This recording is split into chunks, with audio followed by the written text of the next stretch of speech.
सरसंघ चालक मोहन भागवत ने संघ का एजेंडा साफ कर दिया है। उन्होंने संघ की मूल विचारधारा, भारतीय राजनीति में संघ की भूमिका, रिटायरमेंट, जनसंख्या नीति और काशी मथुरा जैसे मुद्दों पर खुलकर अपनी बात बड़ी बेबाकी से रखी है।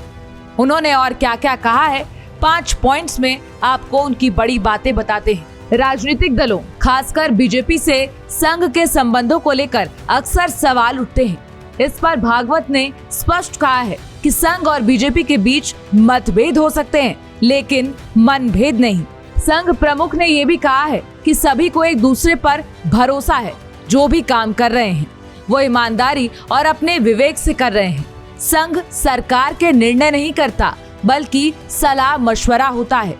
उन्होंने उदाहरण देते हुए कहा, मैं शाखा चलाने में विशेषज्ञ हूँ, लेकिन राज्य चलाने का अनुभव तो सरकार में बैठे लोगों को है।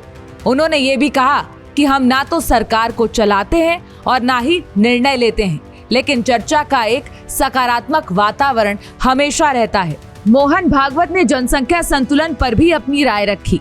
उन्होंने कहा कि एक सभ्यता को बनाए रखने के लिए 2:1 प्रतिस्थापन दर यानी कि 2:1 के रेशियो में प्रतिस्थापन दर जरूरी मानी जाती है, जो औसतन 3 बच्चों के बराबर होती है।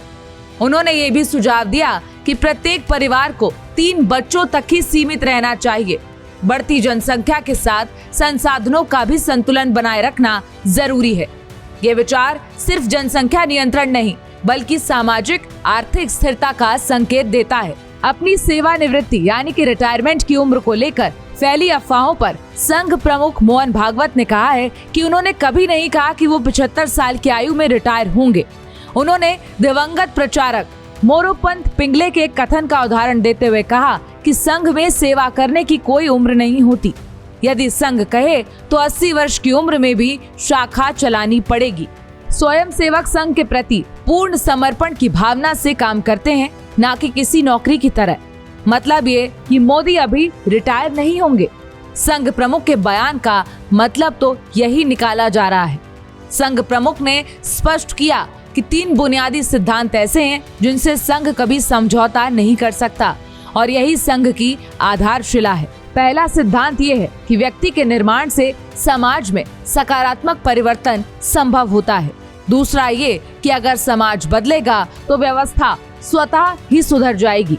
और तीसरा अटल विचार ये है कि भारत एक हिंदू राष्ट्र है।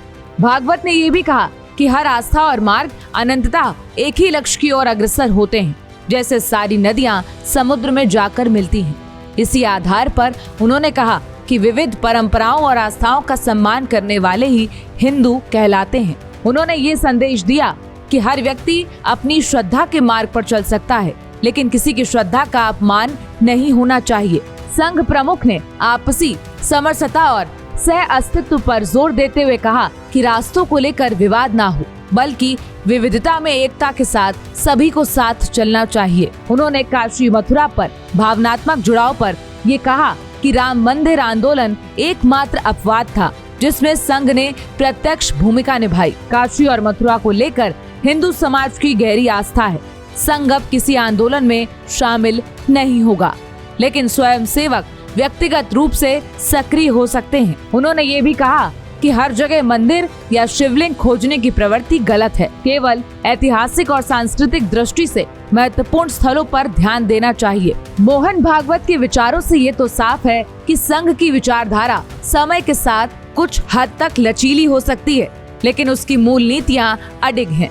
उन्होंने संगठन, सरकार और समाज के बीच सामंजस्य बनाए रखने की बात करते हुए संघ की भूमिका को सामाजिक सांस्कृतिक दिशा देने वाले संस्था के रूप में दोहराया। संघ के भविष्य को लेकर फैली कई अटकलों का उन्होंने जवाब दिया और ये भी बताया संघ का मार्गदर्शन सिद्धांतों पर आधारित होता है, न कि सत्ता की राजनीति पर।